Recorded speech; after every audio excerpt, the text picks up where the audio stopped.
बिना घूस दिए, बिना दलाली दिए, बिना जेब गरम किए इस पश्चिम बंगाल में कोई भी काम नहीं हो सकता है। चाहे आपके बच्चे का जन्म हुआ है, आप उसका जन्म प्रमाण पत्र लेने जाएंगे, वहाँ आपको पैसा देना है। आप अगर ग्रामीण इलाके में है, पंचायत में है, आपको आवास योजना में घर चाहिए, वहाँ आपको तृणमूल के नेता को कट मनी देनी होगी। तो पश्चिम बंगाल में माननीय मुख्यमंत्री ये केंद्र सरकार की योजनाओं का नाम बदलकर उसका लाभ लेती हैं, लेकिन कुछ योजनाएं ऐसी हैं जो उनको लागू करना है। आयुष्मान भारत वो नहीं लागू होने दी। माननीय मुख्यमंत्री जी के भतीजे को बंगला में भाईपो कहते हैं। तो ये जो भाईपो हैं ये तोलाबाज भाईपो हैं। अब मुझे बताइए, दिनेश त्रिवेदी जैसा आदमी खड़ा होकर सदन में बोलता है कि मेरा तृणमूल कांग्रेस में दम घुटता है। आप इससे अंदाजा नहीं लगा सकते कि पश्चिम बंगाल में तृणमूल कांग्रेस ने राजनीति को कितना दूषित। नमस्कार, द राजधानी में आपका बहुत बहुत स्वागत है। मैं हूं आपके साथ सत्यम तिवारी। हम बंगाल दौरे पे हैं। बंगाल चुनाव की रणनीति जो है उसके बारे में जानने आए हैं और यहाँ हम काफ़ी लोगों से बातचीत कर रहे हैं और आपको उनकी राय बता रहे हैं। लेकिन जब लोगों से बातचीत करने पर एक बात निकल के आती है, यहाँ पर जो इंडस्ट्रीज़ हैं उसे दिन प्रतिदिन बंद किया जा रहा है और उसी की ज़मीनी हकीकत हम जानने के लिए आज हावड़ा में आए हैं। हावड़ा ज़िले मौजूद हैं और आप पीछे देख रहे होंगे कि जिस प्रकार से ये खंडहर आपको दिख रहा है, ये पहले ग्लास फैक्ट्री हुआ करता था, लेकिन अब पूरी तरह से ये बंद हो चुका है। यहाँ कुछ गाड़ियाँ खड़ी होती हैं और ये इंडस्ट्री अब बिल्कुल नहीं चल रही है। और इसी मुद्दे पे हमारे साथ आज बात करने के लिए उमेश राय जी मौजूद हैं, यहीं बंगाल की राजनीति में है। इनसे जानेंगे कि इस समय जो बंगाल के मुख्य रूप से जो मुद्दे उठे हैं उनकी हकीकत क्या है। सर, आपका राजधानी में बहुत बहुत स्वागत है। नमस्कार सर, सबसे पहले तो इस ग्लास फैक्ट्री के बारे में बता दीजिए जो अब बंद हो गई, क्योंकि लगातार ये टीएमसी पर आरोप लगता है कि इंडस्ट्रीज़ को ख़त्म किया जा रहा है दिन प्रतिदिन। देखिए, ये पश्चिम बंगाल का दुर्भाग्य रहा है कि किसी ज़माने में अपने आसपास के कई प्रदेशों को रोजगार देने वाला ये प्रदेश वामपंथियों के राज में 34 साल तक यहाँ के कल कारखानों को, यहाँ के मजदूरों का शोषण किया गया। और देखते ही देखते परिस्थिति ऐसी बनी कि 34 साल के वामपंथी शासन में पश्चिम बंगाल में सैकड़ों की तादाद में बड़े बड़े उद्योग बंद हुए। जूट मिल का कारोबार, जूट मिल बंद हुआ और लाखों की संख्या में यहाँ बेरोजगारी बढ़ी। कभी किसी ज़माने में हावड़ा को शेफील्ड कहा जाता था, जहाँ बड़ी संख्या में कल कारखाने हुआ करते थे, लेकिन लगातार वामपंथियों की गलत नीतियों के कारण यहाँ पर कल कारखाने बंद होते गए। तृणमूल कांग्रेस से लोगों को बड़ी उम्मीद थी। 2011 में जब सत्ता परिवर्तन हुआ तो माननीय मुख्यमंत्री ममता बनर्जी जी ने लोगों से ये वादा किया था ऑन एयर कि हम पश्चिम बंगाल में किसी भी कल कारखाने की ज़मीन पर कोई भी मल्टी स्टोरेज बिल्डिंग नहीं बनने देंगे। जब भी वहाँ बनेगा तो कोई ना कोई कारखाना बनेगा। लेकिन कुछ ही समय बीता और बीतने के बाद पता नहीं उस कानून को क्या हो गया, या वो फाइल कहाँ छुप गया, या उनका वक्तव्य कहाँ चला गया। और देखते ही देखते पश्चिम बंगाल में जितने कल कारखानों की ज़मीन थी उन ज़मीनों पर रियल इस्टेट वालों का कब्जा हो गया। वहाँ पर बड़ी बड़ी इमारतें बनी। मेरे इसी हावड़ा शहर में हावड़ा जूट मिल का पूरा इलाका मल्टी स्टोरेज बिल्डिंगों से छा गया। नाम के लिए एक कारखाना चलता है। मेरे इसी इलाके में दो रंग के फैक्ट्री थे, वो बंद होकर वहाँ इमारतें बन गई। मेरे पीछे ग्लास फैक्ट्री देख रहे हैं, ये इसको खाली करा दिया गया। तो जहाँ लोगों को रोज़गार मिलता था, सरकार की गलत नीतियों के कारण वो रोज़गार बंद हुए। और ममता बनर्जी जी के बड़े बड़े जो हर साल योजनाएं आती हैं, वो खुद सिंगापुर गई थी प्रोजेक्ट लाने के लिए, निवेश की बड़ी बड़ी बातें करती हैं, बंगाल सबमिट कराती है। लेकिन सच्चाई ये है कि बंगाल में कोई भी बड़ा उद्योग नहीं आया। जब से टाटा की फैक्ट्री को यहाँ से उजाड़ा गया, तब से बंगाल में निवेश करने से 100 बार पहले लोग सोचते हैं। यहाँ उद्योग लगाने वाले लोग अपने आप को असहाय महसूस करते हैं। तोलाबाजी, सिंडिकेट राज, गुंडई के नाम पर। मैं एक चीज़ आपने अभी कहा, सिंडिकेट राज, और जब हम लोगों से बातचीत करते हैं तो बार बार मुझे इस शब्द को सुनने को मिलता है, सिंडिकेट राज। तो जरा हमारे दर्शकों को समझाइए कि इस सिंडिकेट राज का मतलब क्या होता है और ये क्यों कहा जाता है बार बार। देखिए, तृणमूल कांग्रेस के राज में एक नया उद्योग चला, वो है उद्योग सिंडिकेट का। अब मान लीजिए आपको अपने इलाके में कहीं कोई मकान बनाना, कोई इमारत बनानी है, तो आपको अगर उसके लिए आपको बालू लेना हो, सीमेंट लेना हो, सरिया लेना हो, आपको जो भी काम कराना है, यहाँ तक कि पुराने मकान को तोड़ना भी हो, तो उसके लिए एक सिंडिकेट बना हुआ है। तृणमूल कांग्रेस के कुछ नेता, स्थानीय लोग, कुछ गुंडे उसमें शामिल हैं। आप उनको छोड़ के आप एक बैग सीमेंट नहीं खरीद सकते हैं। अगर आपने खरीदा तो आपका हाल बेहाल कर दिया जाएगा। तो ये सिंडिकेट राज सिर्फ वही नहीं, आप नगर निगम हो, पंचायत हो, कहीं भी सड़क निर्माण हो रहा है, कहीं भी विकासमूलक कार्य हो रहे हैं, तो वहाँ एक सिंडिकेट हावी है। जो करेगा वो सिंडिकेट करेगा, उसकी कमाई फिक्स है, उसमें उनके नेताओं को हिस्सा जाता है। इसी सिंडिकेट राज के चलते पश्चिम बंगाल में विकास अधूरा है, विकास हिचकोले खा रहा है, विकास ठप पड़ा हुआ है। अच्छा, अब एक शब्द और जो खूब प्रचलित है, इस समय लोगों के मुंह से सुनने को मिलता है, कटमानी। अब मैं जानना चाहता हूं कि कटमानी क्या है। बहुत लोग कहते हैं कि वो कटमानी से परेशान है, सिंडिकेट राज से परेशान है, तो ये कटमानी शब्द क्यों लोग को प्रयोग किया जाता है, इसका मतलब क्या है? देखिए, कटमनी का सीधा हम लोगों के भाषा में कटमनी को घूस कहते हैं। बिना घूस दिए, बिना दलाली दिए, बिना जेब गरम किए इस पश्चिम बंगाल में कोई भी काम नहीं हो सकता है। चाहे आपके बच्चे का जन्म हुआ है, आप उसका जन्म प्रमाण पत्र लेने जाएंगे, वहाँ आपको पैसा देना है। आप अगर ग्रामीण इलाके में है, पंचायत में है, आपको आवास योजना में घर चाहिए, वहाँ आपको तृणमूल के नेता को कटमनी देनी होगी। चाहे आप कोई भी काम कर लीजिए, आपको बिना पैसे दिए, बिना घूस दिए आपका काम नहीं होता है। आप कभी दुनिया में सुने हैं कि किसी पार्टी की मुखिया, किसी प्रदेश की मुख्यमंत्री को सार्वजनिक रूप से कहना पड़ता है कि मेरी पार्टी के वो नेता जिन्होंने लोगों से कट मनी लिया है वो उनका पैसा लौटा दें? ये तो साफ तौर पर स्वीकार करना हो गया ना कि मेरी पार्टी के लोगों ने लोगों से पैसा लिया है। और उनके इतने कहने पर ही कई जगह प्रधानों का, कई जगह विधायकों का घर स्थानीय लोगों ने घेरा और उनसे अपना पैसा वापस मांगा। ये तृणमूल कांग्रेस है जो चोरी भी करती है और सीनाजोरी भी करती है। इन्हीं के पार्टी के एक महिला नेत्री ने, एक श्रमिक नेत्री हैं, ट्रेड यूनियन की नेत्री हैं, सांसद हुआ करती थी दोला सेन, उन्होंने साफ तौर पर एक मंच पर सार्वजनिक रूप से कहा था कि आपने जितना पैसा कमाया है, आपने जो कट मनी ली है, आप इतना पैसा अकेले मत खाओ, इसमें से 70% आप पार्टी फंड में दे दो और 30% से आप करो। अकेले अकेले खाओगे तो पेट खराब हो जाएगा। जिस पार्टी का सांसद, जिस पार्टी के मुखिया भ्रष्टाचार में लिप्त हो और उस भ्रष्टाचार को समझता हो, तो मुझे लगता है कि वैसी पार्टी को इस बंगाल की सत्ता में रहने का 1 मिनट भी अधिकार नहीं है। आप किसी अपने मतलब करीबी की भी बात बता रहे थे कि वो शायद कुछ लिए थे, अगर वो बात उजागर कर पाएँ, आप अगर बता पाएँ, जो कटमनी का बहुत बड़ा उदाहरण था या सिंडिकेट का। देखिए, आप एकदम स्वाभाविक रूप से समझ लीजिए, कहीं पर भी आप कोई काम कराने जाएंगे, आपको बिना पैसा दिए आपका कोई काम नहीं होगा। चाहे आप आवास योजना में जाइए, आपको अगर कोई प्रधान घर दिला रहा है तो उसके नाम पर उसको 25,000 रुपये चाहिए।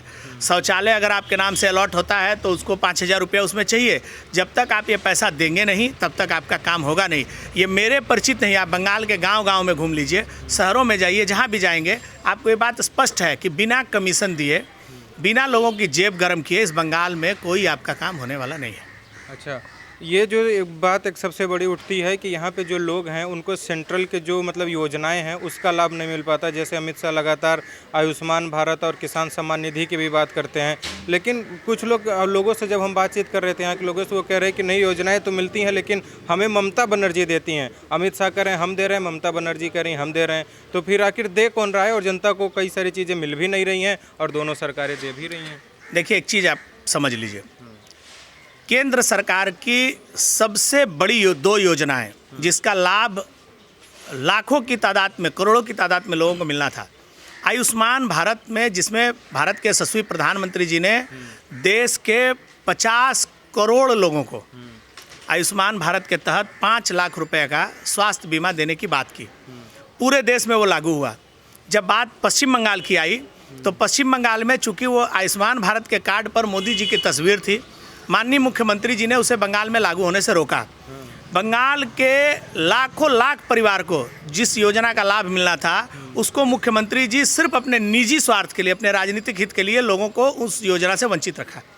साथ ही साथ पूरे भारतवर्ष में किसान सम्मान निधि, समझना चाहता हूँ निजी स्वार्थ, जैसे आपने कहा निजी स्वार्थ, तो निजी स्वार्थ क्या है? मतलब ये देखिए, ममता बनर्जी जी को शौक है कि वो जो कुछ भी करेंगी उनके नाम से होना चाहिए, पैसा केंद्र सरकार का हो। प्रधानमंत्री सड़क योजना के तहत जितनी सड़कें गांव में बंगाल की बनी हैं, आप जाइए, उन सड़कों का जो पट्टी लगा है उस पर मुख्यमंत्री ग्रामीण सड़क योजना लिखा हुआ है। मुख्यमंत्री ग्रामीण सड़क योजना नाम की कोई योजना बंगाल सरकार के पास है ही नहीं। स्वच्छ भारत के नाम पर पूरे देश में जितना पैसा पश्चिम बंगाल को आया है, वो स्वच्छ भारत अभियान का पैसा बंगाल में आता है तो उसका नाम निर्मल बंगला हो जाता है। समझ रहे? बेटी बचाओ बेटी पढ़ाओ के नाम पर केंद्र सरकार का जितना पैसा आता है वो कन्याश्री में चला जाता है। तो पश्चिम बंगाल में माननीय मुख्यमंत्री ये केंद्र सरकार की योजनाओं का नाम बदलकर उसका लाभ लेती हैं, लेकिन कुछ योजनाएं ऐसी हैं जो उनको लागू करना है। आयुष्मान भारत वो नहीं लागू होने दी, जिसका सीधा असर बंगाल के लाखों लाख परिवारों पर पड़ा। साथ ही साथ किसान सम्मान निधि, मैं एक किसान का बेटा हूँ, मेरे पिताजी को अभी पैसा मिला है, 6,000 मिला था, फिर 3,000 रुपया और मिला है। किसान सम्मान निधि का लाभ पूरे देश के किसान पा रहे हैं। छोटे बड़े सभी किसानों को साल का 6,000 रुपया मिल रहा था, अभी वो शायद बढ़ के 9,000 या 10,000 रुपया हो गया। किसान सम्मान निधि बंगाल के किसानों को मिलेगा, इसमें ममता बनर्जी को कहाँ तकलीफ है? ममता बनर्जी जिससे केंद्र की सरकार ने बार बार सूची मांगी कि आप पश्चिम बंगाल के किसानों की सूची दे दीजिए। बंगाल के लिए सरकार इतनी लिबरल हुई कि सरकार ने यहाँ के पान चासियों का, यहाँ के मत्स्यजीवियों का जो मछली पालन करते हैं उनका, यहाँ के पान चासी और यहाँ तक कि डेयरी में काम करने वाले जो दूध उत्पादन करते हैं, इनको भी सरकार ने छूट दिया, इनका नाम भी जोड़ा जाएगा। तो बंगाल में इनकी तादाद लाखों में है। अगर राज्य सरकार इनकी सूची केंद्र सरकार को दे तो बार बार प्रधानमंत्री जी ने कहा कि मुझे आज सूची मिलेगी, मैं 24 घंटे के अंदर यहाँ के किसानों के अकाउंट में सीधा पैसा डालूंगा। मुख्यमंत्री क्या कहती हैं? आप पैसा हमें दे दीजिए, हम उनके अकाउंट में पैसा डाल देंगे और डाल के आपको सूची पहुँचा देंगे। मतलब यहाँ भी जब प्रधानमंत्री का किसान सम्मान निधि आएगा तो मुख्यमंत्री का किसान सम्मान निधि हो जाएगा। तो ऐसे में केंद्र सरकार की योजना हो गई फेडरल स्ट्रक्चर में स्वाभाविक रूप से प्रधानमंत्री सड़क योजना है, मुख्यमंत्री के भी कई कार्यक्रम हैं। यहाँ पर नाम चोरी करने की जो राजनीति है, अपने वोट बैंक की जो राजनीति है, जो तुष्टीकरण की राजनीति है, ये बंगाल में तृणमूल कांग्रेस के अंत का कारण बनेगी। अच्छा, एक और जो सब लोगों से जानने को मैं ये इसके बारे में भी जानना चाहूँगा, भाईपो एक्ट लोग को कहते हैं, भाईपो एक्ट ये क्या है? देखिए, पश्चिम बंगाल में माननीय मुख्यमंत्री जी पर पश्चिम बंगाल की जनता को बड़ी उम्मीद थी और बड़ी आशा के साथ उन लोगों ने यहाँ पर परिवर्तन किया। लेकिन पहला कार्यकाल तो किसी तरह ममता बनर्जी जी का चला, दूसरे कार्यकाल में युवराज का जन्म हुआ और सत्ता के लोलुपता में माननीय मुख्यमंत्री जी के भतीजे को बंगला में भाईपो कहते हैं। तो ये जो भाईपो हैं ये तोलाबाज भाईपो हैं। पूरे बंगाल में चाहे बालू खदान का पैसा हो, चाहे कोयला खदान का पैसा हो, चाहे पशु तस्करी का पैसा हो, चाहे महिला तस्करी का पैसा हो, चाहे सोना तस्करी का पैसा हो, बॉर्डर इलाके में जितने तरह के अवैध कारोबार होते हैं उन सारे कारोबारों का जो वसूली होता है वो वसूली सीधे के सीधे भाईपो के अकाउंट में जाता है। अभिषेक बनर्जी के राजनीति में सक्रिय होने के बाद उनकी दबंगई के कारण, उनका तृणमूल कांग्रेस के नेताओं से दुर्व्यवहार के कारण तृणमूल कांग्रेस रोज टूट रही है और पूरे बंगाल की जनता ने देखा है कि अभिषेक बनर्जी का जो तोलाबाजी है, जो वसूली का उनका इंडस्ट्रीज़ है, वो कितनी तेज़ी से बढ़ा है। आप बंगाल के किसी कोने में चले जाइए, उनके पार्टी के नेता चिल्ला रहे हैं। शुभेंदु अधिकारी उनके पार्टी के ममता बनर्जी के बाद दूसरे सबसे जनप्रिय नेता हैं।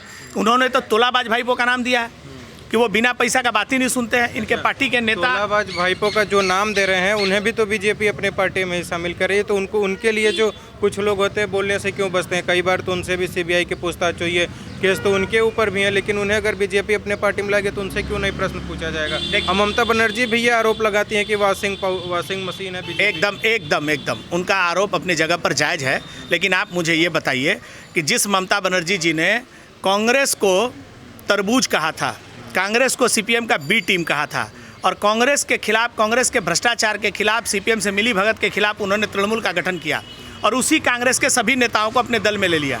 सीपीएम पार्टी के जो नेता थे जिन्होंने कांग्रेस के ज़माने में कांग्रेसियों पर गोली चलवाया, उनकी हत्याएं की, उनको अपने पार्टी में लेकर मंत्र, उनके पास कौन सा वॉशिंग पाउडर था कि उनकी पार्टी में जो लोग जाते हैं? देखिए, लोग कोई भी अपना जब दल छोड़ता है तो उसके पीछे जरूर कोई कारण होता है। सीबीआई का काम कर रही है। आप मुझे बताइए तो कि कहाँ ऐसा आपने देखा है कि सीबीआई ने अपना जांच बंद कर दिया? मुकुल राय जी के ऊपर इंक्वायरी होती है, जो लोग बीजेपी में आए हैं तृणमूल कांग्रेस से उनके सबके ऊपर इंक्वायरी हो रही है। कानून अपना काम करेगा, एजेंसी अपनी काम करेंगी। लेकिन मुझे ये बताइए कि अगर किसी नेता से आप बताइए, दिनेश त्रिवेदी को क्या समस्या है? वो तो साफ छवि के नेता हैं, अभी राज्यसभा से सांसद हुए थे, 1 साल टेन्योर हुआ, अभी 5 साल उनका बाकी था। उनको क्या तकलीफ थी भाई? उनके ऊपर तो भ्रष्टाचार के आरोप नहीं है। अब मुझे बताइए, दिनेश त्रिवेदी जैसा आदमी खड़ा होकर सदन में बोलता है कि मेरा तृणमूल कांग्रेस में दम घुटता है। आप इससे अंदाजा नहीं लगा सकते कि पश्चिम बंगाल में तृणमूल कांग्रेस ने राजनीति को कितना दूषित कर दिया है। ऊपर आरोप लगता है ना कि वो तो चुनाव जीत नहीं पा रहे थे, ममता बनर्जी ने उन पर रहम करके उन्हें राज्यसभा भेजा और वो अब तो दगा दे रहे हैं। देखिए, ममता बनर्जी का तो ऐसा है कि ममता बनर्जी कहती हैं कि जो भी बंगाल में हो रहा है, कोई भी चुनाव जीतता है तो ममता बनर्जी के नाम पर जीतता है, और जब कोई भी लोगों का पैसा लूटता है तो वो ममता बनर्जी के नाम पे नहीं लूट रहा है। ऐसा कैसे? उनकी पार्टी के लोगों ने चीट फंड में पूरे बंगाल के गरीब किसानों का, गरीब मजदूरों का पैसा लूटने का काम किया। अम्फान के समय में जो पैसा आया, इस पैसा को लूटने का काम किया। कोरोना के इस कोविड के काल में जितना अनाज आया उस चावल को चोरी करने का काम तृणमूल ने किया। अम्फान में तिरपाल चोरी करने का काम किया। उनकी पार्टी के नेता लगातार भ्रष्टाचार में लिप्त हैं। ममता बनर्जी के पास अब बोलने के लिए कुछ बचा नहीं है। कहीं ना कहीं मुझे ऐसा लगता है कि उनकी पार्टी में जिस तरीके से बिखराव हो रहा है वो घबरा गई हैं और उत्तेजना में वो कुछ भी बोल रही हैं। अभी उनके ऊपर बंगाल के लोगों को दया आ रहा है। बाहरियों के लिए भी ममता बनर्जी एक बंगला में कुछ शब्द प्रयोग करती हो सकता है, मैं ना बोलूँ बाहरी गत्वा ऐसे कुछ बोलती है तो बहिरागत, तो मतलब इसका क्या मतलब हुआ? क्या बाहरी तो हर जगह है, दिल्ली में भी है, बिहार में भी है, यूपी में भी है, लेकिन यहाँ पे बीजेपी वालों को लिए भी कहा जाता है कि ये तो बाहरी आए हैं, आज राजनीति करेंगे, कल चले जाएंगे, आपके साथ हम खड़े हैं।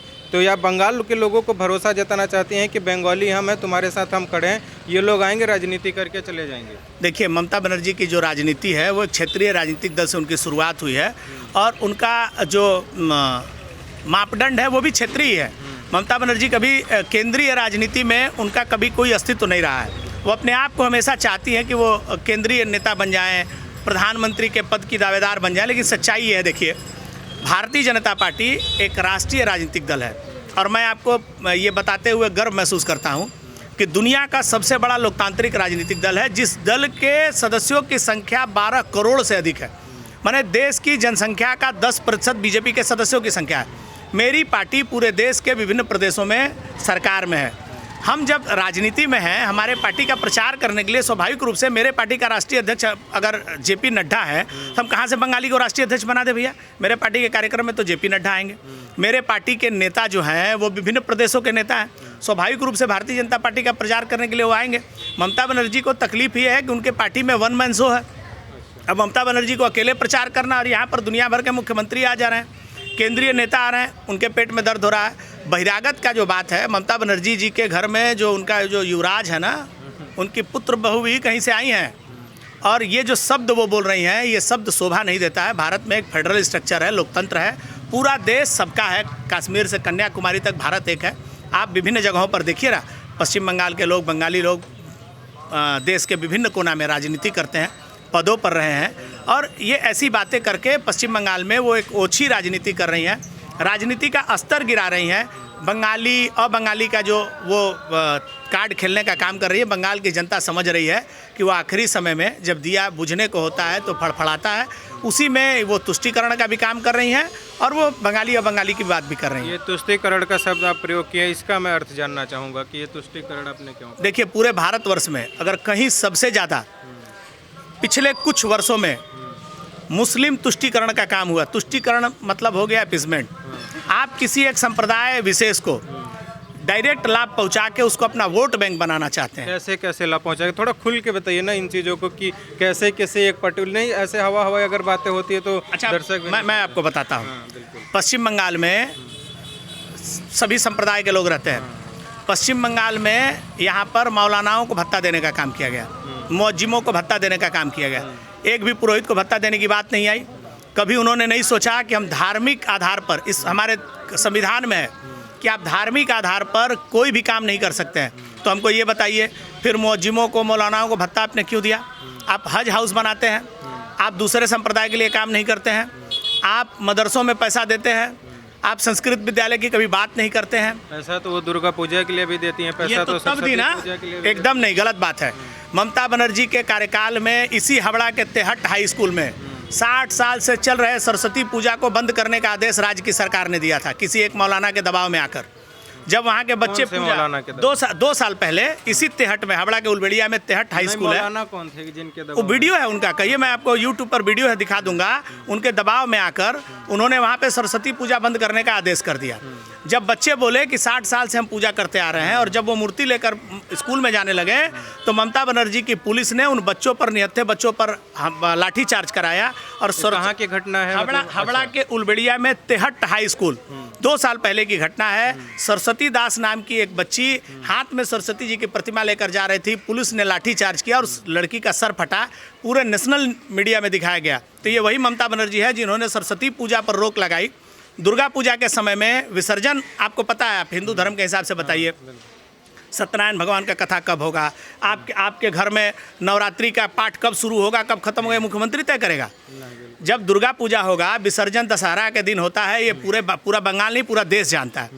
ममता बनर्जी जी उस समय कोई एक त्यौहार था, मुस्लिम त्यौहार था, जिसके चलते उन्होंने आदेश पास कर दिया कि आप, हाँ मुहर्रम था, उन्होंने आदेश पास कर दिया कि आपको एक दिन पहले विसर्जन करना है, नहीं तो 2 दिन बाद करना है। ये हमको बताइए, हमारे धर्म में हमारा कब पूजा का स्थापना होगा, कब विसर्जन होगा, मुख्यमंत्री तय करेंगे। उसके बाद जब उनकी छीछा लेदर हुई तो वो क्या की, कार्निवल शुरू कर दी।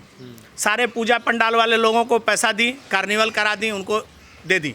अब जब उनके ऊपर ये आरोप लगने लगा कि वो दुर्गा पूजा या अपीजमेंट की राजनीति कर रही हैं, तब वो दुर्गा पूजा में पिछले साल 25,000 रुपया दी थी, इस साल 50,000 रुपया दी थी। आपके 50,000 रुपया देने से दुर्गा पूजा के लोग आपसे मांग रहे हैं क्या? लाखों लाख करोड़ों रुपए का दुर्गा पूजा होता है, किसी ने आपसे कहा है क्या 50,000 रुपया दीजिए? ये वोट बैंक की राजनीति के लिए, इसी को तो मैं तुष्टीकरण बोल रहा हूँ। आप जब समाज के लिए काम करने की आपको जिम्मेवारी है, फिर आप धार्मिक आधार पर काम क्यों करेंगे? आप देखिए ना, भारत के यशस्वी प्रधानमंत्री जी ने क्या कहा, सबका साथ, सबका विकास, सबका विश्वास। कहा ना, हम फ्लाईओवर बनाते हैं, लिखते हैं क्या कि इस पर मुसलमान नहीं चलेगा? हम तो एम्स बनाते हैं, सबके लिए हॉस्पिटल खुलता है। हम कॉलेज बनाते हैं, सबके शिक्षा की बात करते हैं। भारतीय जनता पार्टी में आपने कभी सुना है कि हम कोई ऐसा काम करते हैं जिसमें तय किया गया कि ये हिंदुओं के लिए, यहाँ पंडित जी ही जाएंगे, यहाँ मुसलमान ही जाएंगे? ये देश सबका है, इस देश में सबको बराबर का हक है। लेकिन पश्चिम बंगाल की राजनीति में माननीय मुख्यमंत्री जी ने पिछले 9.5 वर्षों में पश्चिम बंगाल में हिंदू मुसलमानों को अलग करने का काम किया है। इनकी जो तुष्टीकरण की राजनीति है, उसके चलते समाज बारूद के ढेर पर खड़ा है। खगरागढ़ में बम ब्लास्ट होता है, उसको जाके इनकी पुलिस वहाँ पर जाके सबूत मिटाती है। क्यों भाई? बम ब्लास्ट करने वाला आपका रिश्तेदार थोड़ी ना है, आप जांच करवा लीजिए। कुछ भी होता है उसको छोटी घटना बताकर दबाने का काम करती है, इसी को तुष्टीकरण कहते हैं। आप एक संप्रदाय विशेष को वोट बैंक की राजनीति, ममता बनर्जी जैसी मुख्यमंत्री बोलती है कि जो गाय दूध देती है उनका लात भी खाएंगे। पुलिस को जब मारते हैं, कई जगह पर अल्पसंख्यक बस्तियों में जब हंगामा होता है तो पुलिस पिटती है, इनकी पुलिस पिटती है, तो मुख्यमंत्री का बयान आता है कि दूध देने वाली गाय के लात भी खाए जाते हैं। तो आप तो साफ खुलेआम बोलते हैं कि ये मुस्लिम वोट बैंक मेरा है, ये हमको वोट देता है, इसके लिए मैं लात खाने को भी तैयार हूँ। तो ऐसी राजनीति बंगाल की जनता अब बर्दाश्त नहीं करेगी। बंगाल की जनता ने पिछले 5 दशकों से सिर्फ विकास का सपना देखा है। अब बंगाल की जनता भी पूरे देश में जिस तरीके से विकास की धारा बह रही है, उस विकास को अपने इलाके में भी महसूस करना चाहती है, और ये विकास सिर्फ और सिर्फ भारतीय जनता पार्टी के नेतृत्व में हो सकता है। यही एक आंकड़ा अमित शाह भी देते हैं कि 200 पार की इस बार तो हम बंगाल में लाएंगे सीट, लेकिन तब ममता बनर्जी का कटाक्ष रहता है कि इनके तो कार्यकर्ता ही नहीं है, बूथ पे कार्यकर्ता नहीं है, गलियों में कार्यकर्ता नहीं है, ये तो बस बाहरी लोग हैं, आ गए हैं राजनीति करने। ममता बनर्जी जी को बोलिए ना थोड़ा फ्लैशबैक में जाने को, उनका मेमोरी थोड़ा कमज़ोर हो गया। और जनता से पूछिए, 2011 में तृणमूल कांग्रेस का झंडा लेकर रोड पर घूमने वाले लोग नहीं मिलते थे। 2011 के विधानसभा चुनाव में बूथ पर बैठाने के लिए तृणमूल कांग्रेस के पास लोग नहीं थे। ये चुनाव जनता जिताती है, कार्यकर्ता नहीं जिताता है। जनता ने मन बना लिया था 2011 में कि हम वामपंथियों को उजाड़ फेंकेंगे। जनता ने उजाड़ फेंका, ममता बनर्जी को पूर्ण बहुमत की सरकार बनाई। 2016 में भी उनका विश्वास कहीं ना कहीं ममता बनर्जी पर था और उन्होंने दोबारा उनको मुख्यमंत्री बनाया। मैं आपको बता देना चाहता हूँ, पश्चिम बंगाल के गांव-गांव, गली-गली घूम लीजिए, बंगाल की जनता ने मन बना लिया है कि हम तृणमूल कांग्रेस को सत्ता से उखाड़ के फेंकेंगे, और उनके सामने एकमात्र विकल्प भारतीय जनता पार्टी है। भारत के यशस्वी गृह मंत्री जी ने इस बंगाल में लगातार इस बात को कहा है कि हम यहाँ पूर्ण बहुमत की सरकार बनाएंगे, हम 200 के पार जाएंगे। मैं उनकी बात को दोहराता हूँ, हमारे वरिष्ठ नेता हैं, उनके कॉन्फिडेंस को मैं दाद देता हूँ। वो पहला दिन जो बात बोले थे उसी बात पर आज तक टिके हैं। मुझे उनके कॉन्फिडेंस पर भी भरोसा है, और आने वाले समय में जिस तरीके से बंगाल की जनता ने मन बनाया है, आप देख लीजिए, गिनती होगी, 200 से ज़्यादा सीटें लेकर भारतीय जनता पार्टी इस पश्चिम बंगाल में पूर्ण बहुमत की सरकार बनाएगी। बंगाल फिर से सोनार बंगला बनेगा। बंगाल के लोगों का जो सपना है वो सपना साकार होगा। ठीक है, प्रश्न तो हो गए थे, लेकिन एक प्रश्न आपसे शायद छूट रहा था, वो इत्र वाली कहानी हमारे दर्शकों को एक बार बता दीजिए। देखिए, पश्चिम बंगाल में जो बूथ कैप्चरिंग होता है, आप पूरे भारतवर्ष का जब इलेक्शन मैनेजमेंट देखेंगे तो आपको एक चीज़ समझ में आएगा। पूरे भारतवर्ष में राजनीतिक हिंसा सबसे ज़्यादा बंगाल में होती है। सिर्फ पिछले कुछ महीनों की बात अगर हम कह दें, 1-1.5 साल में सिर्फ भारतीय जनता पार्टी के 134 से ज़्यादा कार्यकर्ताओं की हत्या हुई है। एक दिन में कई प्रदेश ऐसे हैं जहां एक दिन में वहां के चुनाव संपन्न करा लिए जाते हैं और एक चिड़िया नहीं मरती है। पश्चिम बंगाल में किसी कोऑपरेटिव बैंक का भी चुनाव कराएंगे तो कम से कम 10 बम तो गिरना है। चाहे कॉलेज का आप चुनाव करा लीजिए, वहाँ बम गिरना तय है। बिना बम के, बिना गोली के, बिना बूथ कैप्चरिंग के यहाँ चुनाव नहीं होता है। एक ज़माना ऐसा था जब सीपीएम के समय में पहली बार पैरामिलिट्री लगाकर चुनाव कराए जाते थे। अब सीपीएम के लोगों को पता नहीं चलता था कि भाई ये वोटर गया, वोट किसको दिया है। तो वो लोग क्या करते थे, रुई में इत्र लगाकर वो सीपीएम के बटन पर लगा दिया करते थे। अब आप अंदर गए, बटन दबा के, मान लें आपने सीपीएम की जगह किसी और का बटन दबाया, अब बाहर आए, आपका उंगली लोग किसी बहाने हाथ को लेके सूंघ लेते थे, और सूंघ के अगर इत्र का सेंट नहीं आता था तो तुरंत बोलते थे कि भाई तुम तो सीपीएम को वोट दिए नहीं हो। तो उसके लिए वो चिन्हित हो जाते थे। अब उनकी पिटाई होती थी। तृणमूल तो उससे भी 2 हाथ आगे निकला।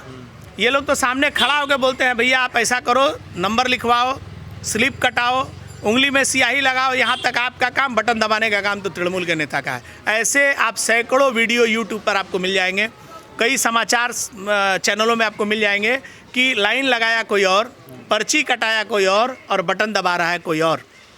ऐसा मज़ेदार घटना हम आपको बताएंगे कि पहली बार पूरे भारत के चुनावी जो इतिहास है उसमें हुआ कि पिछले पंचायत चुनाव में काउंटिंग हॉल में जहां पर वोट गिने जा रहे हैं, वो मैनुअल वोट हो रहा था। की घटना है ये कलकत्ता की घटना है। एक काउंटिंग हॉल में 24 परगना में, वहाँ काउंटिंग हॉल में टीएमसी का वोट कम हो रहा था और टीएमसी का नेता वहीं पर बैलेट लेके बैठ के वोट मार रहा था।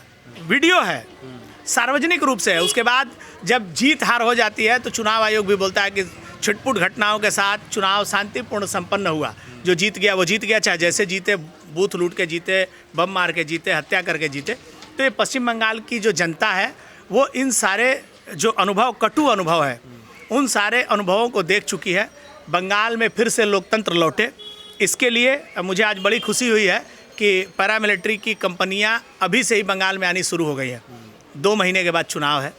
2 महीने के आते आते बंगाल में एक बढ़िया वातावरण बनेगा, एक स्वस्थ वातावरण बनेगा, जिसमें बंगाल की जनता अपने इच्छा से बंगाल के विकास के उन्नयन के लिए मतदान करेगी। मैं भी आपको आश्वस्त कर देना चाहता हूं, जैसा केंद्र सरकार की तैयारी है, चुनाव आयोग की तैयारी है, एक निष्पक्ष चुनाव होगा और इस चुनाव में पश्चिम बंगाल में एक व्यापक परिवर्तन भी होगा। तो आपने देखा कि जिस प्रकार से जो शब्द लगातार मार्केट में चल रहे थे, जैसे सिंडिकेट और भी जो शब्द थे, उनके बारे में पूर्ण रूप से समझाए हमारे साथ थे जो उमेश राय जी, और हमसे बातचीत करने के लिए आपका बहुत बहुत शुक्रिया। वीडियो देखने के लिए सभी दर्शकों का बहुत शुक्रिया।